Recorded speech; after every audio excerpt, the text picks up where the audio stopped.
ஜனாதிபதி அனுரகுமார் திசாநாயக்க அவர்களினுடைய அந்த ஆட்சி காலத்தில் எதிர்பார்க்கக்கூடிய ஒரு விடயம் ஊழலற்ற ஒரு ஆட்சி என்றுதான் எல்லாருமே முன்வைக்கக்கூடிய ஒரு விடயம். அந்த அடிப்படையில் அதுக்கு ஒரு எடுத்துக்காட்டாக ஒரு விடயம் நடந்திருக்கின்றது. அதாவது மட்டக்களப்பு பகுதியில மண்ணேற்றி வந்த ஒரு பார ஊர்தி சாரதியிடம் பாத்தீங்கன்னா லஞ்சம் பெற்ற போலீஸ் உத்தியோகத்தர் மற்றும் போலீஸ் அதிகாரி ஆகிய இருவரையும் லஞ்ச ஒழிப்பு ஆணைக்குழு அதிகாரிகள் கைது செய்திருக்கின்றார்கள். இந்த சம்பவம் நேற்றைய தினம் மட்டக்களப்பு கொக்கட்டிச்சாலை பகுதியில மாலை வேளை நடந்திருக்கின்றது.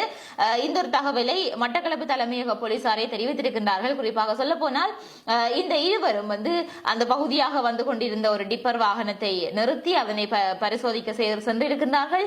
அதனை பரிசோதனையிட்ட வேளையில் அவர்களிடமிருந்து 2000 ரூபாய் பணத்தை லஞ்சமாக வாங்கியிருக்கிறார்கள். அதன் போதுதான் அவர்கள் கையும் மெய்யுமாக லஞ்ச ஒழிப்பு ஆணைக்குழு விசேட அதிகாரிகளினால கைது செய்யப்பட்டிருக்கின்றார்கள். ஆகவே நிச்சயமாக உங்களுக்கு ஒன்று தெரிய வேண்டும், லஞ்சம் கொடுப்பதும் தவறு, லஞ்சம் வாங்குவதும் தவறு. ஆகவே ஒரு விடயம் நடக்க வேண்டும் என்று சொல்லி நாங்கள் இவ்வளவு பணம் தருகின்றோம், நீங்கள் எங்களுக்கு இலகுவாக செய்து தாருங்கள் என்று நீங்கள் கேட்கிறீர்கள் என்று சொன்னால் அதுவுமே தவறுதான், அதுவும் சட்டத்துக்கு புறம்பான ஒரு விடயம். ஆகவே லஞ்சத்தை கொடுப்பதும் தவறு, லஞ்சத்தை வாங்குவதும் தவறு. ஆகவே தொடர்பாக கவனமாக இருந்து கொள்ளுங்கள். எந்த நேரத்திலும் யாராலும் நீங்கள் கண்காணிக்கப்படலாம் என்பதை மறந்து விடாதீர்கள்.